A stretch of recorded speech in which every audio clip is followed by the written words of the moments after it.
Hey guys, our old friend Lynn Monet stops by to talk about death and the paranormal. See you in about 5 minutes.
Grab your popcorn and snacks. Find a comfy spot, take a seat or lie down, and let me transport you to a place of fantasy, ghost stories, ancient legends, odd creatures, alien encounters, and other magical topics. You may even decide to join the conversation. From faraway lands to your own backyard, with a small dash of pixie dust. Turn out the lights and open your minds. The journey is about to begin.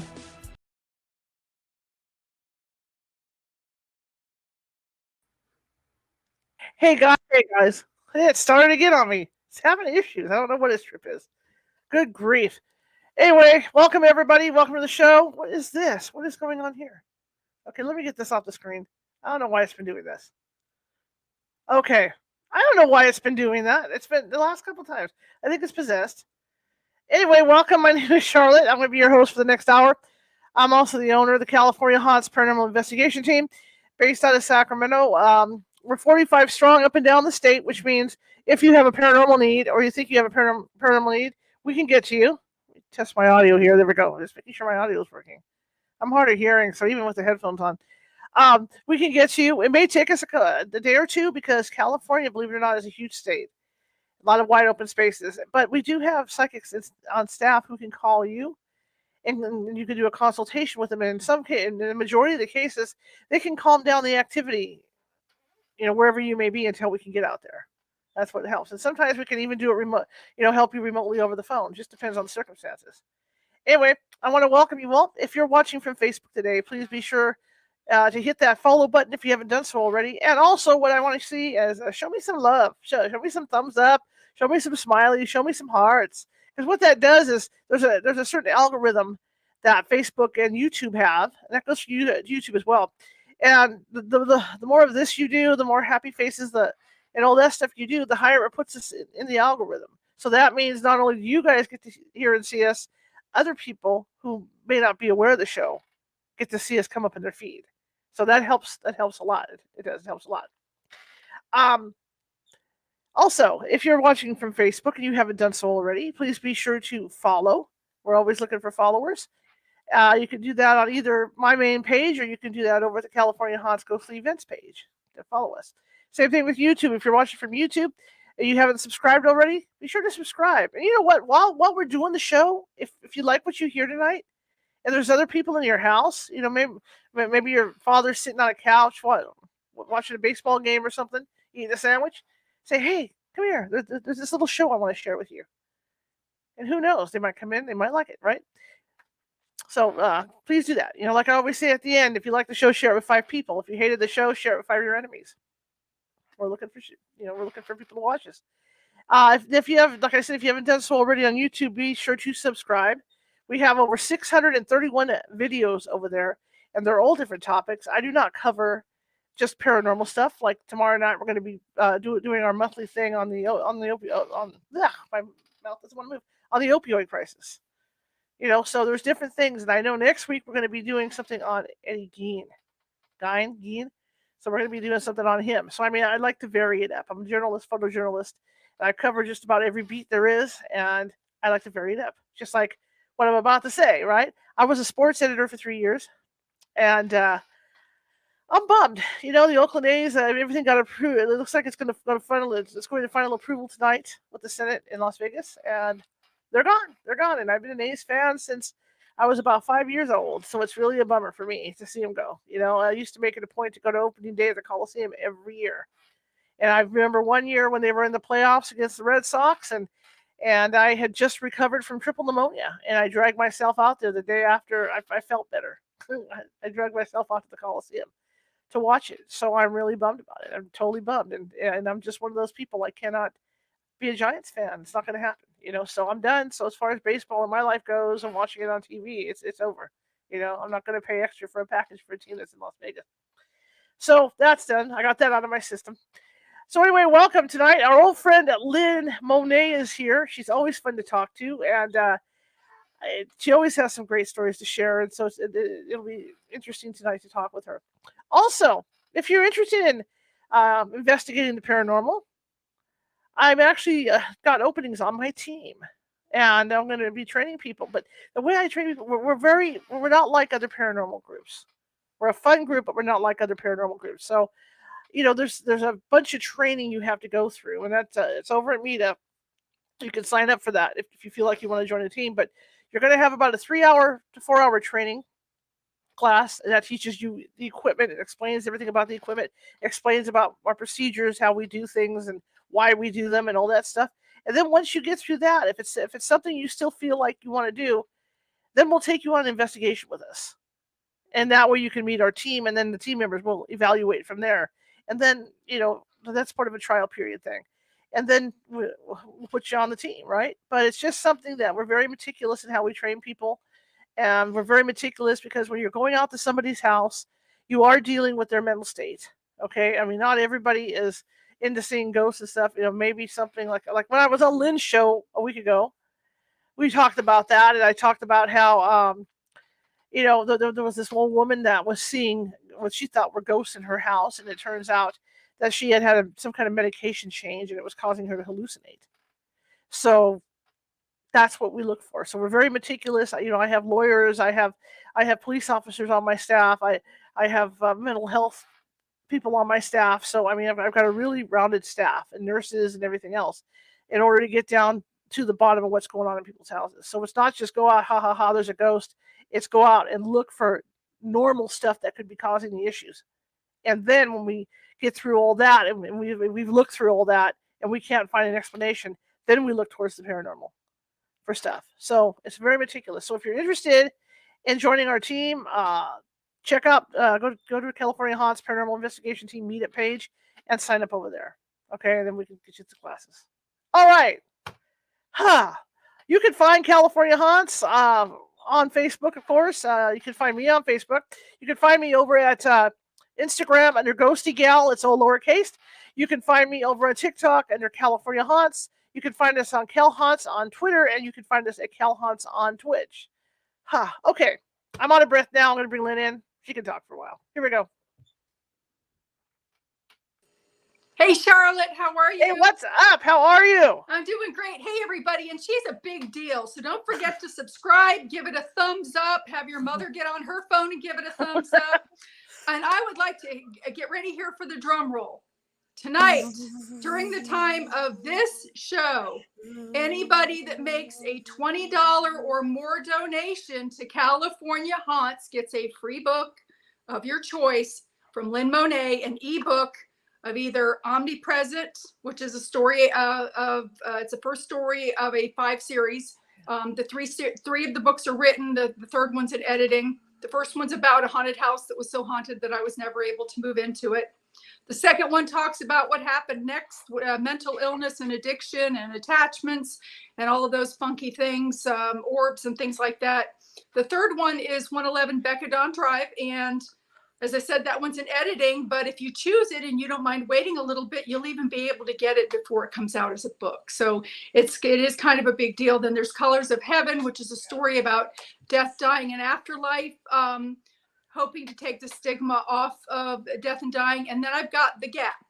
Gap is getting a few adjustments to it because I found a few errors in it after it was edited. It's back into editing, but it's a great book if you've got teenagers that talk about a lot of really, really important subjects like making good choices and friends and how to say no and be able to save face and what to say if you're not comfortable with something. So an ebook. If you want to have a signed book by me, you'll need to purchase it through my website, www.lynnmonet.com. I send them directly from myself, and I will sign them for you and customize them. But tonight, $20 or more donations. How this will work is that Charlotte will notice that whoever's donated, and then she will forward that information to me. And then when I send you your ebook of your choice of those 4 books that I have out, and the 5th one, if you don't mind waiting a little bit, I will copy her into the email when I send it to you. So she will see that it's been sent to you and verify that it's been sent to you. So $20, people, dig deep in your pockets, count your change, your pennies, get in your bunny jar so that we can help this lovely lady do this. And you know what? I wish that I lived in California because I would love to be on part of your team. Thank you. Thank you so much for that. I didn't expect that. I appreciate it. No, it's my pleasure. I've been wanting to do that. So, but yeah, definitely $20 or more, people. Come on, you can do it. Some of these books are $23 on Amazon. So you're getting a deal and you don't have to pay shipping or anything. They come straight to your email and you can download it or I'll send it in a file that you can open it. And like if you order it from Amazon, they only let you open it 3 times before it discharges because of not wanting people to share it out too much for obvious reasons. I'm not making a lot of money from Amazon anyway, so Amazon doesn't want to miss out on making their money. But yes, $20 or more, you can get a free book of your choice in ebook. So there we go. Yeah. Awesome. I was thinking when you were on my show, we were talking about the smelling thing, and I kind of I touch it with my mom every once in a while on the other side, and she corrected me. She said, it's not that they can smell. Charlotte and I were talking about sage and using sage, and how some people feel that it doesn't really matter what something smells like because they can't smell once they've crossed over. And I was under the understanding that they do. How it works is it's a memory thing.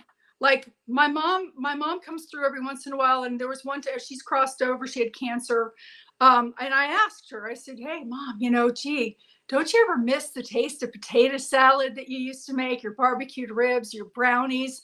She was a really excellent cook. And she's like, well, we don't eat here. And I'm like, well, yeah, of course you don't. And she's like, but we do everything through thought. If we think of somewhere that we want to go, we just think of it and we go. She said, if there's a person thinking of us, we can be in 6 places at one time. So we go to them and we can still kind of remain. So you might have your brother see your mother's, at the breakfast table while your sister's driving and notices her in the car. They could be multiple places. She said, however, when it comes to eating, she said, all that we have to do is think of it. And the flavor and the sensation of eating it comes to us as if we are eating it. And I thought, wow, wouldn't that be a great thing here? No calories. But with the smell, it's the same thing. When you were saying about going into a home with angry spirits to give them a flower, that is such a beautiful thing. And it's not a matter of whether they can smell it or not, because they do keep all of their senses. But the smell and taste one is different, because they don't have like an olfactory nerves and they don't have a tongue for taste, but of course they can see and hear. But they can remember what a rose smells like. So when they go to smell the rose, they can smell the rose through their memory, if that makes sense. Yeah, that does make sense. I was thinking when you were talking about the taste thing, that movie Hook with Robin Williams. Remember I never saw it. Yeah, they were imagining when he was with the Lost Boys, because there was no food in the bowls. So they would imagine the food, and it was all like looking like ice cream flavors and stuff. But that's how they would eat. They would imagine this food. But I can understand that, because I think the whole premise behind giving the rose, my understanding from Sabrina was that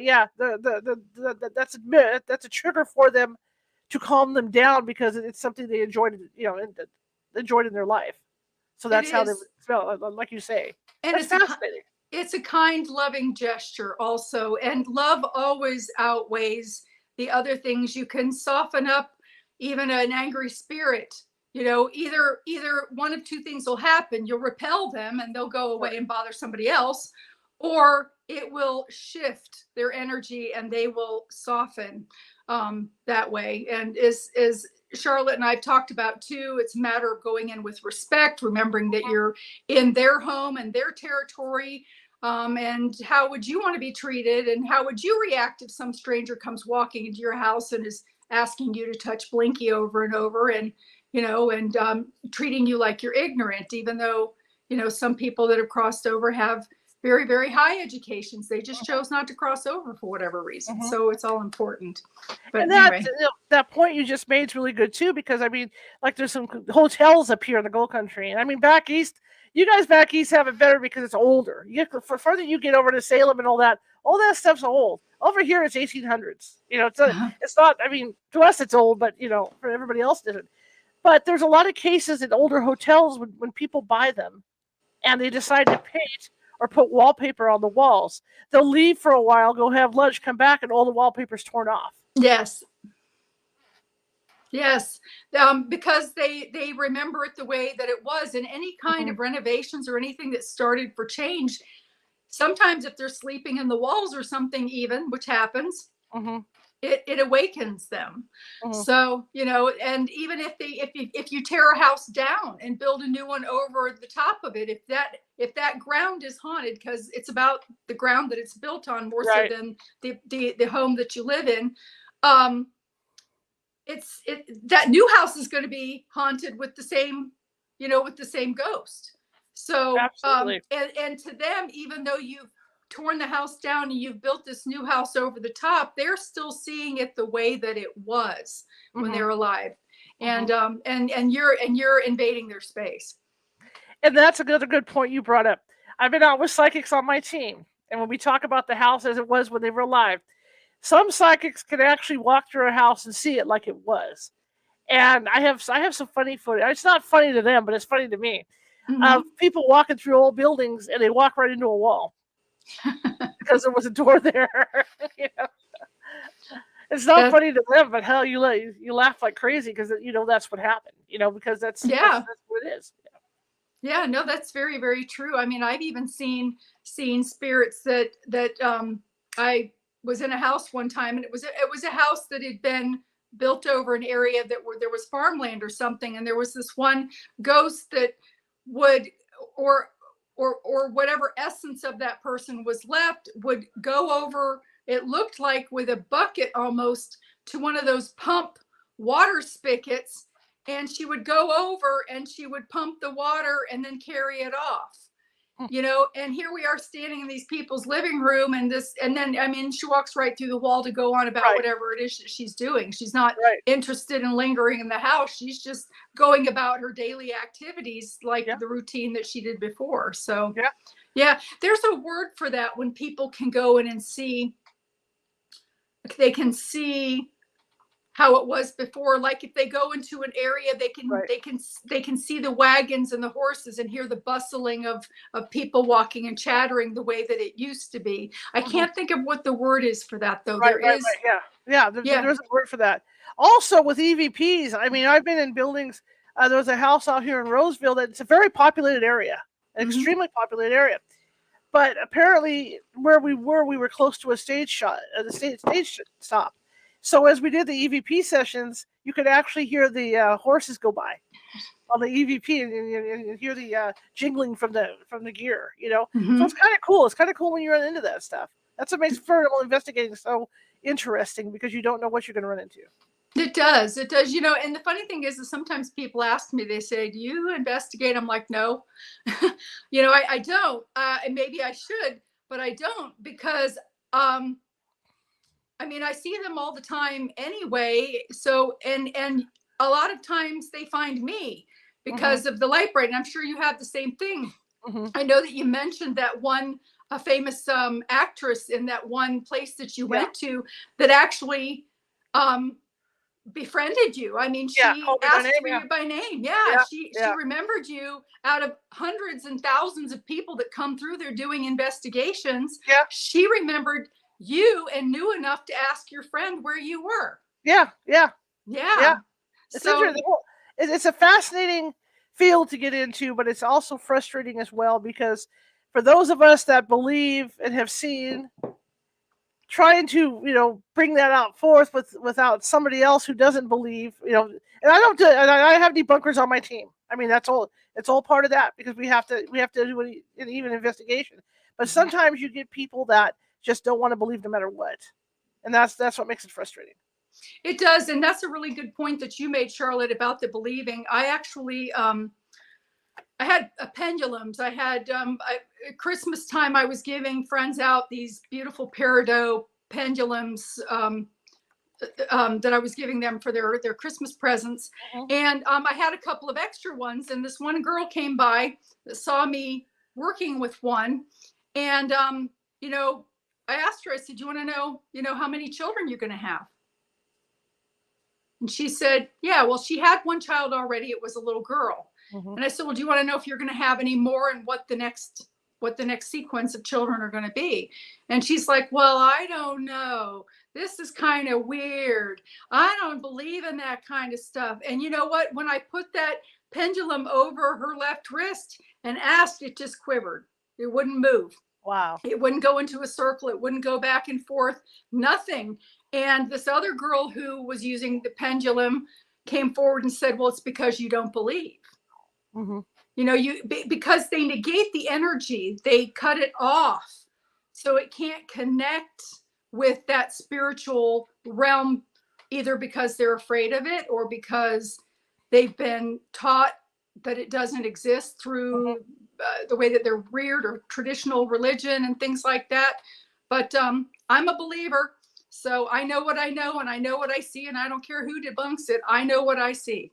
So, well, I admit, as a kid, I was sensitive, really sensitive as a kid. I would see stuff all the time in my house and my family. You have a huge imagination and all this. My mother was sensitive too, but didn't admit it until she was in her 70s. But then as I got older, and that happens to a lot of people, if you don't have guidance with your abilities, it gets suppressed. And so when I got older and ended up going to college and stuff, it got suppressed. Now, as a journalist, and I started to go out and I started filming my first TV show, California Haunts, when I got around the other psychics on the team, then the weird crap started happening around me, and I couldn't figure it out. I was just, So, I went from a believer to a non-believer back to a full-fledged believer. My house, it's active as old get-go. Mine too, and with you, and I know your story, going back to Omnipresent, in that first book. That house was scary. Yes, it had a hell dog in it. That's for sure. And one other lower level demon, and then the young man that hung him in the house. And I had never been exposed to, well, no, I take that back. When the house that I was growing up in was haunted, and my sister got a Ouija board for Christmas. Oh boy, those Ouija boards.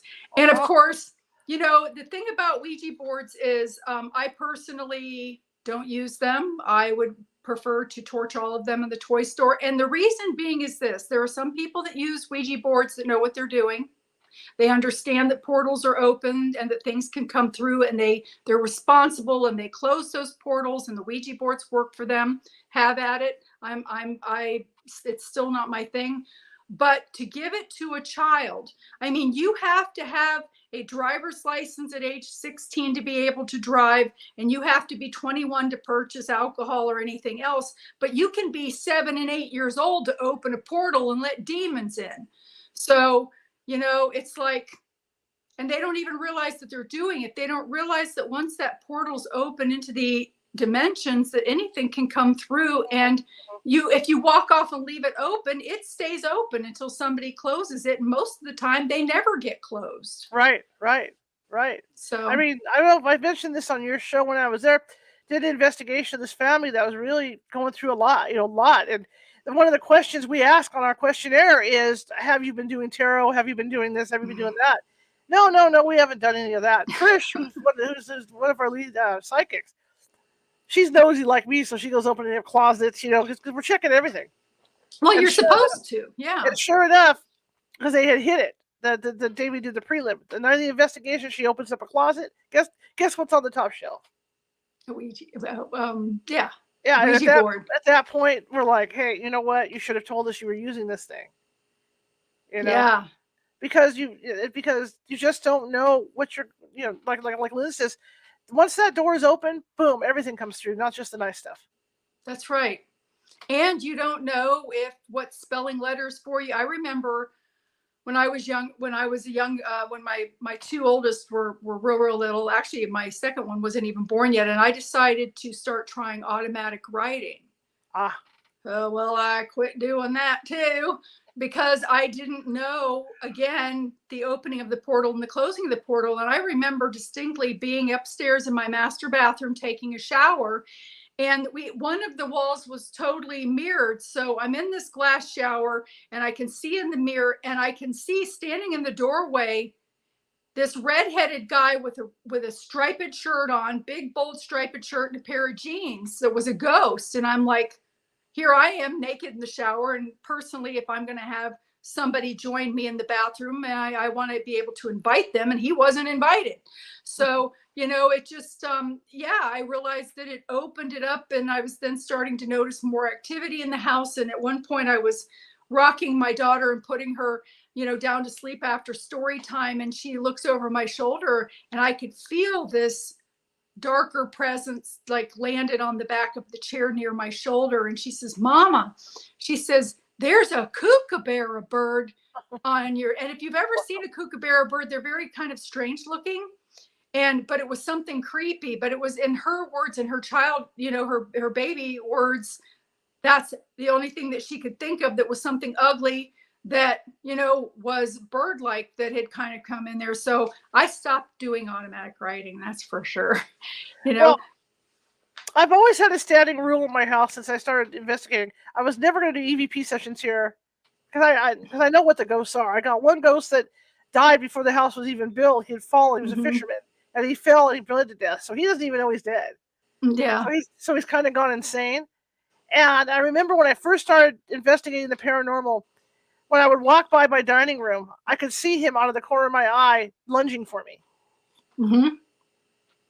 And so since then, I made it a point, since my mother's been gone, I haven't had that problem. But since then, I made it a point not to do any kind of paranormal work here. But one day, for whatever possessed me, I decided to do some ITC with water. And and he came through. And it scared the hell out of me because he's disfigured. Mm-hmm. And he just looked really, really scary and ominous. And this is like about 2 years ago, right? So I've been investigating for a long time. I'll never do it again. But that was my thing. I let my guard slip and thought, okay, I'm just gonna see what's going on in the house and see what we pick up. And it was him. Wow. But, yeah. Yeah. So that kind of thing you got to be careful too. That's why I don't do stuff here. Just like I always get the question: do you watch the TV shows? No, I don't need it. I get enough of that stuff. You could make the TV shows. I can make the TV shows. Yeah. Yeah. And that I agree with you on that. And that's very important. Your home has to be your haven. And when you are an empath, there's constantly stuff walking through, animals, people walking through, but they don't linger. They just walk through because they're on their way to wherever it is that they're going. But I remember that my son had come over. He had moved into an apartment building, and normally we go in and we clear it and purify it and seal off everything, because when you live in like townhouses or any buildings that are connected side by side, if there's a haunting problem in another apartment, those ghosts can go from end to end of the building and through yours. And when you come in to clear it, they're like, ha ha, I'll just go next door until you're done. So there are ways that have to seal it. And I had not, I don't remember, I was on vacation or something when he was moving, so I hadn't had a chance to go in with him. And he picked up an attachment from the people that had previously lived there. And he comes over and he says, man, my back's been hurting me and I've been so tired, and I'm looking and I can see this thing. And I'm like, don't move your head. And I took my fist and I punched, and the thing came off, but then I ended up having to chase it around my house for 2 weeks before I could get it out. So I told him, I said, if you come to my house, don't come to my house with something like that on you. We'll go to a park, the grocery store. I'll come to your place, but don't come here. I said, because I don't want to have to chase it around, for 2 weeks trying to get it out of my house. So, but yeah. Wow. Do you think, with that house that you had, do you think that brought your abilities out even more so? Oh, yeah. Well, I had I had abilities as a child. I'm 60. I just turned 60 in May on the 17th. So I was born in 1963.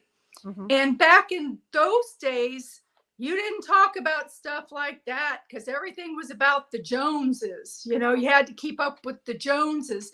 And literally, if you did, you would have men in white coats at your door. No joke. They did. They came and hauled you away, and you get a lobotomy, and you'd spend the rest of your life drooling on yourself. So you didn't talk about that kind of stuff. And my father was actually the sensitive. My mother had feelings about things, but my father was the one that actually saw things and stuff like that. So we get the gift from my father, and all of my siblings had it. We lived 3 short blocks behind a hospital, so we would constantly see people in patient gowns and Indians walking through. But because of traditional religion, my mother raised me Presbyterian until 10 years old, and then she took a jaunt with the Jehovah's Witnesses, which is a book in itself, but we won't go there. And they terrorized me about my gifts, telling me that there was something wrong with me, that everything I was seeing was demons, even if it was something comforting, like my great grandmother or my dog that had passed away, or, my brother's friend, which he and I had both seen together in my parents' bedroom at the same time. His friend had passed, or his entire family perished this one day, and he showed up the whole family showed up in my parents' bedroom. So I denied it. And I mean, I did such a good job at denying it that even though I would still see things, I would run out of the room as fast as anybody else, thinking that it was a demon. So to bring it forward and to answer your question, when I purchased that house that I was never able to move into, I was able to connect with people of like mind and people that were actually seeing the demons and the ghosts in my house at the same time I was. So it validated me, because I remember at one point the hell dog presented at the top. The house was a split level house, so there was a foyer with ascending and descending stairs, and we were all up on the upper level. And this lady who did Indian things had come, it was a final ditch effort to get the things out, and she brought a friend with her. And the hell dog presented at the top of the stairs, and the guy was standing next to me. He goes, "Whoa." And I'm like, "Can you see that?" And he said, "Yes, I can." And I'm looking at it. And then the lady says, you said that it had big feet. She says, "And it does." And I said to her, just out of nervousness, I said, "Why is it so ugly?" And she says, "Well, it's not ugly where it comes from." She said, "But the thing is then she would communicate with this thing. There was a sound that would emit in the house whenever the demons were around, and it sounded like a didgeridoo, that wah wah, wow, that staticky vibrate. You know what I'm saying? It's Yeah. Cool. Yeah, like that. And so I would hear her say something in words to like ask it why it was there. Then I would hear it but it was more submortal. What is the word I'm looking for? It sounded like a didgeridoo, but it had a low, kind of really deep vibration to it. And I would hear it communicate back to her with that. Then she would ask it something else, and it would do it again. And I mean, this went on like 5 times. And so she was looking at it, he was looking at it, and I'm looking at it. So all 3 of us are seeing the same exact thing. So, connecting with people of like mind, knowing what I know now, I could have gotten those things out of that house, but I didn't know. And I was still in that stage of denial, type thing where, I was done. I figured I had started to learn about universal law at that point in time, and people would say, "Oh, well, all you have to do is tell it to get out." Well, yeah, good luck with that. That's not true. You know what I'm saying? You can tell it to get out till the cows come home. It's not leaving until it's good and ready. So, that also is not true. But yes, I did. And with that, then everything kind of exploded. And the more, like you said, like the more I connect with different people, the more I blossom, for that matter, and I also, it's like, talking to you even about some things, it's like, hey, that happens to me too, and I'm like, oh, so it is a spiritual thing or a empathic thing, because she has it too, and I didn't know how to describe it. So it's that aha moment, where it validates it. So yeah, definitely. And my mother, I know, because of my grandmother's background, being a curandera, so I know my grandmother had the abilities, because anytime you talk about ghosts, she'd be like, "No, I'm here." But my mother was a denier for years. As she got older, like into her 60s and 70s, and I think she got around me because I was ghost hunting, and again, it starts to bring it out. I remember pulling up, there's this restaurant up in Placerville, up in Diamond Springs, and there were reports of, downstairs, people could hear children running around upstairs. Nobody lived upstairs. Pull into the parking lot, and my mom goes, "Oh, look at the children. They're up there playing." And that was the first indication that she was doing this. And then it gradually built from there to one investigation we did up in Roanoke Park, where these ladies claimed that this thing was coming through a mirror, but it was from the park across the street. They thought it was a demon. And so we're busy looking for it, and my mother gets frustrated with us. And at this point, she was around like 82. And she goes, "It's there. Don't you see it? It's running up and down the stairs. It has a tail." And I Wow. said, a tail? And she goes, yes. Oh boy, but I mean, she saw it and we didn't. Well, I So there was remember. this. Yes, go ahead. Oh, go ahead. I remember the story that you were telling on my show about your mom talking about them putting them in the river.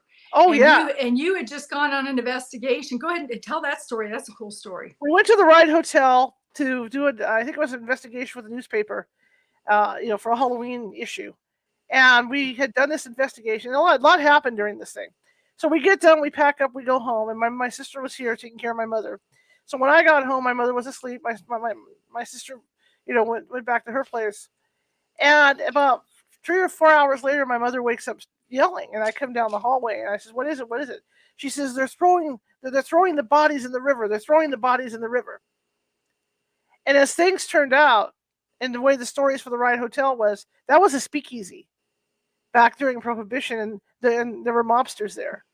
And after doing a bunch of research, we found out that they would actually, the legend was that they would take these people that didn't cooperate and kill them and throw them in the river. So my mom was seeing all that. Wow, that's amazing. Came home with, Go ahead. No, go ahead. You had mentioned too about your mom kind of basically coming clean as she, got around you, and she was getting more comfortable with, expressing hers. My father, after he heard my story about the haunted house, came forward to me, and he said, since you've, mentioned about your house, he says, I've got something to share with you that I've never told anybody, and I never would tell anybody because I wouldn't think that they'd believe me, but I know you would. And he actually had a near-death experience that he talked about that was beautiful. And I can share that with you if you want. Sure, absolutely. Okay. My father, he was in his 70s. He went to the doctor to have his yearly physical done. And they look in your eyes, ears, nose, and mouth with the little flashlight thingy. And they looked into his eyes and noticed that on one side he had this bulging vein in his eye. Mm-hmm. And that indicates that there is a blockage or something kind of blocking a vessel somewhere, in the system, and it's pretty serious. So they went ahead and they immediately sent him to the hospital because whatever this was occluding the vessel enough that it was bulging, and it was, it could have ruptured in his eye. So he went over, and sure enough, he's got this large clot that is traveling quickly towards his head, that if he had not gone to the hospital, he would have had a massive stroke within seven to 24 hours that probably would have killed him. So because it was so large, they were not able to shrink it through medication and things like that. So they had to surgically go in, and they had a big incision on his neck. They had to surgically go in and filter it out and then close everything up. So he made it to the surgery fine, but he was in the recovery room, and he's laying there, and he remembers waking up, and the nurses there putting some pain medication into his IV line. And he said that this overwhelming voice came over him and said, no, don't take that. So he verbalized it. He says, no, I don't want that. And she says, what? It's morphine. You don't want your pain medicine? And he said, no. Well, it was too late. She had already pushed it through. He said that the whole room went dark, that he felt himself floating out of his body. He actually stopped at the ceiling and kind of turned over, and he could see the doctors coming in with the crash carts and all of the things coming in to try, to resuscitate him. He said then that he continued to float upward in almost like this tunnel of just warmth and glistening gold stars, like 1,000 times more than there are in the sky, just glistening around him. He said that he was aware of other people that were kind of floating off in the distance as well. And he said that at that time, in that moment, my mom has verified this too, that he was able to be 6 places simultaneously. So he was with me and my brother and my sister. At the time, my father had 6 children. My sister Robin had already been murdered and passed over. He did get to see her briefly. But so he was with all 5 of his remaining children and his new wife from Russia. And he even described, I was in a different state. He even described to me a shirt that I was wearing. And that day I sensed him for some reason. It kind of a thought went through my head, but he told me what my shirt looked like that I had on because he was standing next to me. And he said that he knew in that moment that all of his children would be okay if he crossed. He had the choice to cross or not. And sometimes they do that. You do have multiple times throughout your lifetime that you have the opportunity to leave if you want to. However, suicide is not one of them. You know, these are openings that you've agreed on before you've come here. But anyway, so he then looked at his wife. He had only been married to her for 6 months. She didn't know how to drive. She didn't know how to balance a checkbook. So he decided to come back in because he realized that there were some things with her that he needed to finish. And so he said in that moment, he did get to briefly see my sister Robin. He didn't get to speak to her and communicate with her because she was communicating through telepathy, and he couldn't quite connect in with that at that point because it wasn't his time to completely cross over. And so he felt himself coming back in and going into his body. And he said all of a sudden he could feel the weight and the pain from his surgery and that sort of thing. And he ended up living another 20 years. So he passed away in his 90s, and he had everything. As soon as he came back, he had everything in order. And the thing is too, is that my father was a very intelligent man. He was a math professor. He had a degree in chemistry. He didn't like having to stay after school to clean the bottles. So he went, so he was a mathematician. And, but he was an alcoholic, and he was a nasty, mean drunk. He was physically violent. So when he had this experience, he had to go through part of his life review. And after he saw those parts of his life review, he came back a very humble man. He immediately stopped drinking. He came to me even and apologized. He said, I know that I wasn't the perfect father, but I did the best that I could, and I'm sorry. You know, I do love you type thing. So he apologized to my mother, who was his ex-wife, and to all of these people that he had hurt and offended. And he lived out his last 20 years as this very sweet, dear man, you know, and from this tyrant. So it shifted his energy. It made him come back different and have more of a wholesome, more loving life. But yeah. That's awesome. He told me that. Yeah. But he wouldn't have shared that with me if I hadn't told him my story. Right. So, and that's what he told me. So yeah. So that's when I found out that he was the one with the gifts. I know my dad had a story about when he had pneumonia really bad in the ICU, where my dad was in World War II in the Coast Guard. And of course there were those, you know, the military dogs and all this. And there was this one particular dog that was named Laddie that he followed in the that he loved. And after the war, he was able to arrange for the dog to come live with the family. And so that was his dog.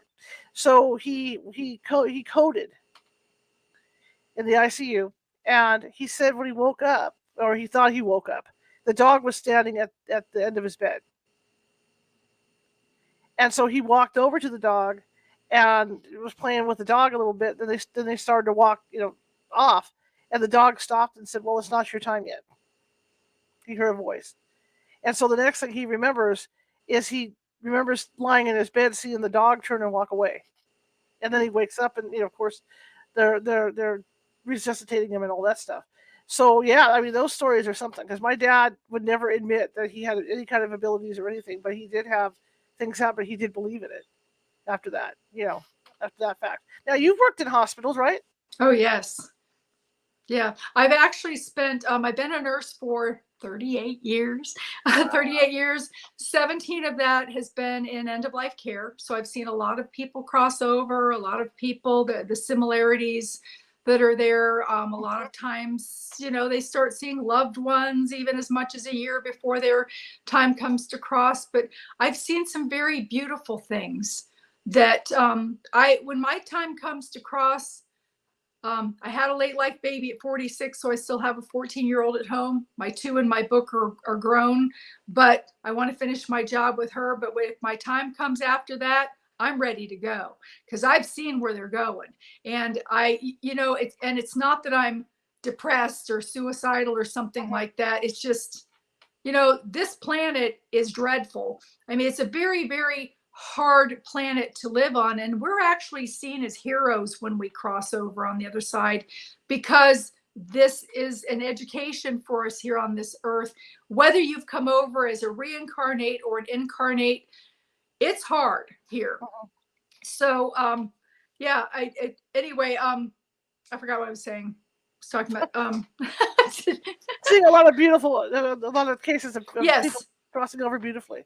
Yes, and I've seen, you know, people that are galactically inclined. It's all connected, because I've seen when my mother crossed over, I saw her leave her body. I saw them gather around her beautifully, like a football huddle. And then when they opened up, she was standing in the middle, like they were trying to stabilize her spiritual feet. And sometimes they do that. Sometimes they just go straight away through the ceiling. Sometimes they are gone a day or two before the body finishes what it needs to do. And then maybe they're standing next to you, or they've already crossed over. Sometimes they choose to stay in until the last minute, like my mother did.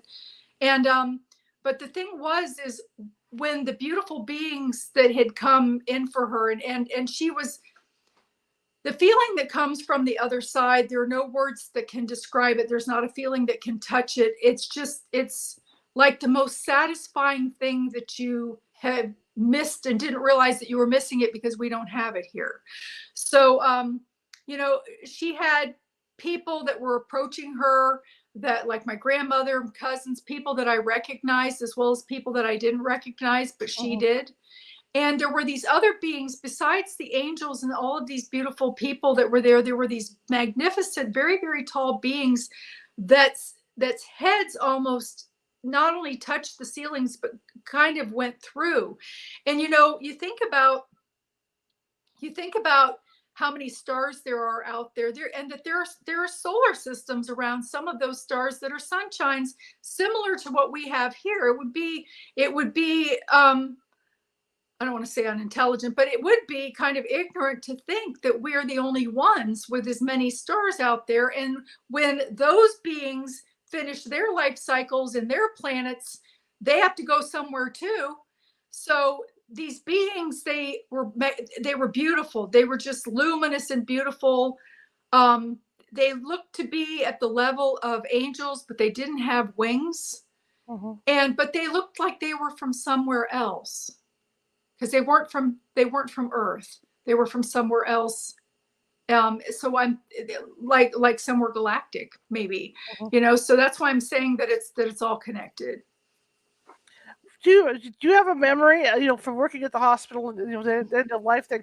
Is there anything that stands out in your mind of seeing someone cross over? Oh wow, let's see. Oh,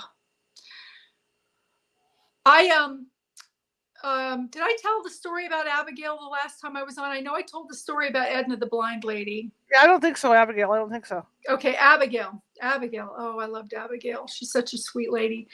Abigail and her husband came to the facility that I was working at because her husband's health was failing. And the place that I was working had 3 levels of care: skilled, assisted living, and independent. And they were moving into the independent so that the nurses could come and help him. But Abigail ended up slipping and fracturing her hip, and she ended up on my unit recovering from that. And I remember coming in one day, and Abigail's upset. And I'm like, you know, what's the matter? She says, Lynn, do you think that I'm crazy? And of course, I had a rapport with her, so I'm teasing her. I'm like, define crazy, because I was teasing her a little bit. And she says, no, I mean like crazy. And I'm like, well, no, you know, of course not. You know, why would you even say something like that? And she says, well, I see my parents. She said, and I know that my parents have died many, many years ago. She said, but I see my parents and it makes me happy. She said, but now they're going to start me on medication for hallucinations. And I don't want to, you know, I don't want to stop seeing my parents. And so I told her, I said, well, you know, in report, I heard that you're going to be discharged home tomorrow morning for one. I said, and as your advocate, you can refuse. You don't have to take the medicine. You know, I said, it's up to you. If you're of sound mind, you are, you know, or if your healthcare power of attorney's on, you know, on the same level with you, then you don't have to take the medicine. You can refuse. So she was happy with that, and she ended up going home. There's a little bit of a story to this. Sure. So 6 months later, she's back on my unit. Her health is declining. And now, in addition to seeing her parents, she's seeing this woman with this little girl. And it was so real to her that she would sneak cookies and cakes from the dining room to her room to give to the little girl. But of course, she'd put the dishes in her drawer and it would draw bugs. So we had to stop her from doing that. And instead, she had hard candy to, she would get hard candy from her family to give to the little girl.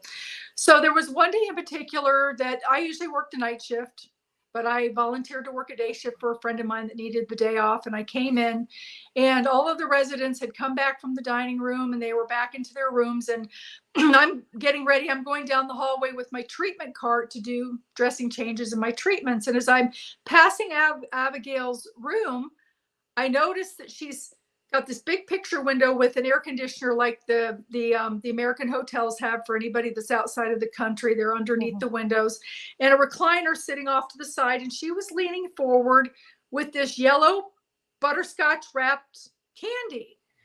And I noticed that there's this woman and this little girl standing in front of her. And I thought to myself, oh, how nice. Abigail's got some visitors today, because Abigail didn't have any children of her own. So, and she was an only child. So she had like no relatives except for her husband. Everybody else had already passed. So, but then I step forward and I think, well, wait a minute.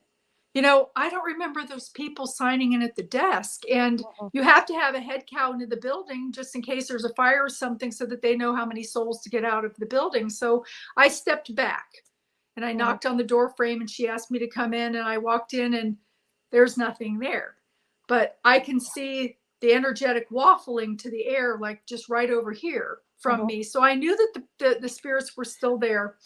And she says to me, I'd like you to meet my friend. She says, isn't the little girl beautiful? And I said, yes. I said, she is. And she leans forward. She says, can you see them?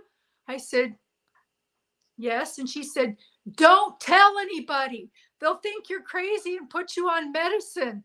So here this woman was now on all of this medication for hallucinations, and she had the wherewithal to know not to tell anybody that she was still seeing them. But to speed up a little bit, about a month later, she was in an active decline. It was about like 6 weeks later, actually. She was in an active decline. And I came on shift, and they do this rallying thing where there are certain times that their toes will be kind of flaccid, and they have this glazed over look to their eyes where it's like the lights are on, but nobody's home because their spirit's out of their body. They're testing, back and forth. Sometimes they do that. Sometimes they don't. And all of a sudden I go up and I stroke her hand in her arm, and I say, Miss Abigail, I said, it's Lynn, I'm here to check your blood pressure. And immediately her eyes brighten up, her toes perk, and she says, I am so glad to see you, one more time. She said, tomorrow I'm going home with my parents. Well, I knew what this meant. I knew that she knew, because a lot of times they know when they're passing. I know with my mother, she went around the building saying goodbye to everybody, even told one lady whose dog had passed away that she would care for the dog until the lady could cross over and retrieve it. So this lady knew. And I said, I kissed her cheek, and I said, I thank you so much for letting me be part of your healthcare team. And I said to her, I said, we will see each other again. And she said, we most certainly will. And this still brings tears to my eyes. She said, and you're very much loved on the other side, and you need to continue doing what you're doing. And so I was actually off that night, and there were angels and things starting to come into her room. The woman and the little girl were also in the room. But the very next night at around 10:30, I can feel her, and she says, I made it home. Lo and behold, I came in the next day, and she had crossed over at around 10:30 that night. Wow. And so, and I mean, it just things like that. I've seen so many people cross some very beautiful crossing. I've only seen one person that has literally fought death for 10 days. And I have to say, I didn't see any loved ones or angels or galactic people come in there for this guy, because usually they come in towards the head of the bed they start huddling in. Sometimes they'll be in a bleachered effect. You'll see movement like up in the corner, but they for some reason they always come in towards the head of the bed. I don't know if it's the angle of the chakras or the energy input or whatever, but they do. You'll see them around the head of the bed. And there was none of that with this man. And he literally fought death for 10 days. I don't know what came in to get him, or if he even actually crossed over. He finally had to leave because his body left. But that's the only time I have ever seen that happen, is with nobody. Nothing came to get him. I don't know what he did, but yeah, that's the only time that I've seen that. You mentioned that, and I was just going to ask you about death itself. I mean, the people that you were taking care of in that unit, were they okay with it? Were they afraid of it, or was it just they knew it was going to happen? Most of them do know that it's going to happen. There are some of them that do. Sometimes when people are presented with something like, for instance, liver cancer or something like that, and they've been placed in the hospital and they're expecting to go home, they're just in there for a biopsy, and then things just parallel in the wrong direction and they end up passing in 2 weeks. They never get out of the hospital. They get jaundice and stuff like that. Most all of them have a peace about it by the time it gets closer and an acceptance. And part of it is because they realize that they're not alone. They start to see the beautiful angels. You'll start to hear them talking about, Uncle Joe in the room. And if you pay attention, they're not talking about people that most of the other people in the room that are in physical bodies don't know. They're talking about people that they also know. And once in a while they might talk about, there was one that was talking about an Oriental lady in the corner, and the family's like, why is he talking about an Oriental lady? Well, he knew they didn't know her, but he knew who she was once he crossed over. So, but she'd come in as one of the spirits to retrieve him. But I've never seen a painful death. Most all of them have been peaceful. Like I said, sometimes they leave early and just let the body finish. And there are other times that they stay until the last minute. My mother was a last minute stay in, and this was verified because when people would come in the room, they'd say, hi, Phyllis. And she would respond by mouthing and having her eyebrows go up and down in response. And it was appropriate. So even when I'm in the room with her and I see my grandmother come in and stand at the side of her bed and stroke her arm and lean forward and say something, my mother could hear the telepathy at that point. So she was responding by mouthing and her eyebrows whenever my grandmother would say whatever she was saying in her ear. And then, of course, my sister, my youngest sister, who was murdered, came in behind my grandmother, and her perfume just filled the room. And it was a very beautiful meeting. But I told my mom, I said, Mom, it's time to go. Grandma and Robin are here. That's the main thing. You need to let them know that it's okay for them to go. That you're going to be okay. I said, I'm going to be okay. We'll see each other again, but Grandma and Robin are here to help you cross over. And she mouthed and did the eyebrow thing, and she took her last breath in about 10 minutes. So she was able to let go and go with them. It was like, oh, okay. And a lot of times, people need these things. Edna, the lady that was blind too, once her family realized that the father was actually there, and I can tell that story if you want me to. Sure, go ahead. Yeah, okay. Go ahead. Yeah, I think I told it on one of your other shows, but there might be some listeners that haven't heard it before. Edna had come to my unit. She was blind, completely blind, had been blind for 10 years. I didn't know her that well. She'd been on my unit for maybe like just a couple of weeks. But she was in an active decline, and her son and daughter come to my nurse's station and they say, Mom's talking to people in the room that aren't there. Well, I kind of expected that, that she would be doing that because a lot of them do that. And so I'm like, well, let me go down with you to her room and check on her and see if there's anything she needs. Maybe if she needs anything to make her more comfortable. And when we walked down together, Edna was sitting in her bed at a slant, and she was reaching up into the air very, very gently, like somebody was handing her something very fragile, and she was being very careful to take it and not damage it. And I said to Edna, I said, Edna, who's here? And she said, George. Well, her daughter her daughter turned as white as a sheet. I thought she was going to faint on the floor, and she had to sit down. And she said, well, George is my father. She said, my father's been gone for X amount of years. And then Edna pipes up and she says, and he's glad that you're taking good care of Pixie. Pixie was Edna's poodle. When George died, the son had to take Pixie the poodle because Edna couldn't care for the dog being blind. And Pixie was an older dog, but still very much alive, like 16 years old or something. So the son said, well, I still have Pixie, and he told me then, the story. And the thing is too, is as they get closer, their filters effaced so they can hear the telepathy of the other side, as well as hearing the humans speaking on, in the room. And he said to me, he said, well, do you think she's hallucinating? And I'm like, well, I couldn't say no. Your dad's here helping your mom, cross over. So I said, do you think she's hallucinating? And he said, well, I don't know. And I said, listen, I'm not trying to change your belief system. I don't know what you believe, but I've experienced this many, many times. And I do believe that the loved ones come in to collect them. I said, can I just try something can I try something? And he said, okay. And I asked Edna, I said, Edna, can I ask George a question? And she nodded her head yes. And I said, George, what color is your son's shirt? And she said, yellow. He was wearing a yellow Ralph Lauren polo shirt. In that moment, he got it. He said, hi, Dad.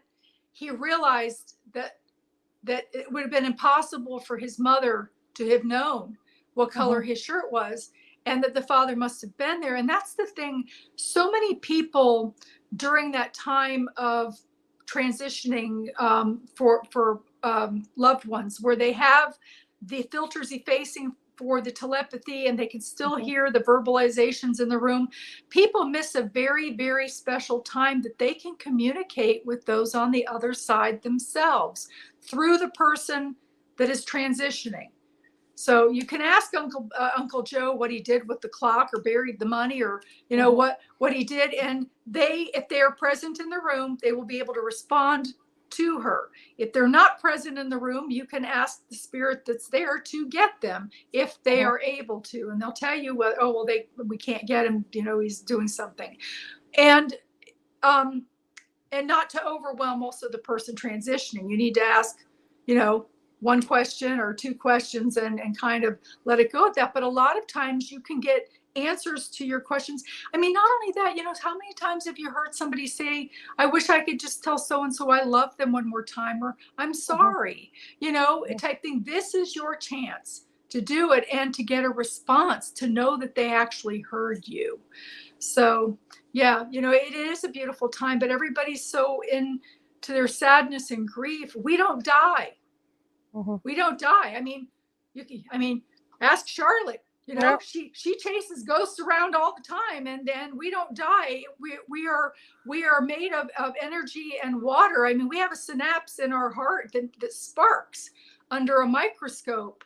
So we are energy. We're electric, actually, and we are water. Of all things, the two really shouldn't mix, but they do. And so our energy bodies have to go somewhere, but people, they miss that time a lot of times because they're suffering. And again, we don't die. You will see them again. You will see your pets again. You will see your loved ones again. It's not the last time. Try to think of it like they're going on vacation. I actually never grieved my mother's loss because I saw where she was going and she was so happy. How could I hold her here with my grief? To me, I felt like I would be selfish. My love for her, I wanted her to continue through that, and I've had a lot of other siblings. I have a sister right now that's not doing so well, and we have this belief and we understand. So I just want to be there to help her transition when her time comes. Absolutely. But I'm happy for her that she's going to be at peace soon and not suffering anymore. Absolutely. Let me ask you one last question. Now, working in a hospital like that and being sensitive, Mm-hmm. did you see like deceased family members all the time? Like walking the halls, or maybe patients that had passed, or things like that.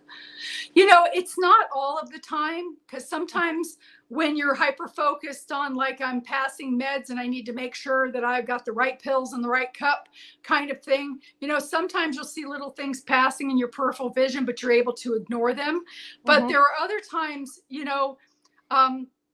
I had a lady that I think was an alien. I really do. She had these very, very big bulging eyes, and she never had children, which is one of the things that I've noticed, that sometimes they don't have children. But there was one day, it was midnight and we were bored and it was snowing outside. So a few of us went outside and got snow. We were having a snowball fight in the hallway. And this lady called for her pain medicine, and I got her pain medicine. I'm heading down the hallway and I feel this energy of this man, like you were saying too on my show, that you can tell if the energy's male or female. Right. I could feel the energy of this man rushing up on behind me, so to the point that I stood there and I turned around quickly and I said, boo. I expected it to be one of the CNAs sneaking up on me with a snowball, and there was nothing there, but I could feel this jittery energy behind me. So when I entered into her room, she was laying on her side, and I had seen aliens in her room literally several times. It wasn't this particular night though. But I entered into her room and she said to me, she says, "Who's your friend?" I'm like, what friend? She says, "The fellow behind you. He's a busy fellow, isn't he?" And then I felt the energy leave, and she says, "Oh, he just went back out the door." So sometimes you feel them. I don't recognize them as people's family members, because I don't know who some of these people's family members are, but they do. But this was just somebody random. So sometimes they do. And I don't know how much time we have left. Go ahead. You're fine. Okay. But we also had a lady that haunted after she passed away down at the other far end of the opposite hallway. And thank goodness that wasn't my hallway, because that lady was just awful. She was an older lady. She was what was considered at the day as a spinster kind of person. I think that there was some mental illness there, but she was very cruel. She grew up on a plantation back when there were still slaves. That's how old she was. So anybody that would come in the room that was not white, she would treat them very badly. She would spit on them. She would try to bite them or kick at them or criticize them. Or if like a girl came in that wasn't married, that was pregnant, she'd try to kick at their stomach. I mean, she was terrible. So she finally, we had a CNA go in her room one night, and the CNA was trying to get her covers straightened for her. And while she's in that room, on this lady's dresser, she had 5 pictures in a row, and all of them just shoved themselves onto the floor. Nobody was touching them. They just knocked to the floor. And there was another nurse that actually had gone to give this lady a shot, and somehow the needle fell out of the emesis basin that she was in and poked her in the back of the leg. So this lady had dark friends in her room. So when she passed away, and I have a picture of this too, when she passed away, her room, there were 2 rooms that shared a bathroom, and they had a curtain for their privacy for each one. And the CNA comes down the hallway and she says, there's the curtain in so-and-so's room is moving. And I'm like, oh, okay. So about 4 of us went down there, and sure enough, it was moving. And I thought, well, did somebody turn the air conditioner on or open a window on the other side? So I go in to check, and there's no window open. There's no AC on. So I open the curtain completely and we leave. Then they come back. The curtain's now closed itself. And it looks like when they're standing there, they come and get me. And it looks like somebody's taking their finger along the middle and running it across horizontally across the curtain. So I think now that it's somebody playing a joke on the other side. So I grab the curtain again and I pull it open really fast, expecting somebody to be there, and there was nobody there. But after she passed away, I was taking some pictures of nurses in the hallway with the med cart for some kind of an advertisement that they were doing. And in the background of one of them, because I would take multiple, I always take like 3 or 4 pictures in a row because somebody's always got their eyes shut. So I go click, click, click, click, click. And in the back of a couple of these pictures was this dark figure with her legs angled to the side, the very back of that hallway. And I think it was that lady, because we ended up not even being able to put people back in that room because things would happen in that room to people that we would end up putting in there. Wow, that is incredible. Absolutely incredible. Lynn, this hour blew by. It always does. It's always fun to talk to you. Always. Yeah, thank you so much. And when we go off, could I have a chance to talk to you in the green room just for a second? Absolutely. And everybody, don't forget, subscribe, thumbs up, comment. The algorithms are important. And Charlotte is a big deal. She's very well respected in the community and in the paranormal community as well. Definitely $20 or more gets you a free ebook tonight during this time frame if anybody is donating, and that's even cheaper than what you're going to pay for some of them on Amazon. So please don't forget, she will reach out to me and let me know who those people are, and we will get you a book. Absolutely. Definitely subscribe. Thumbs up.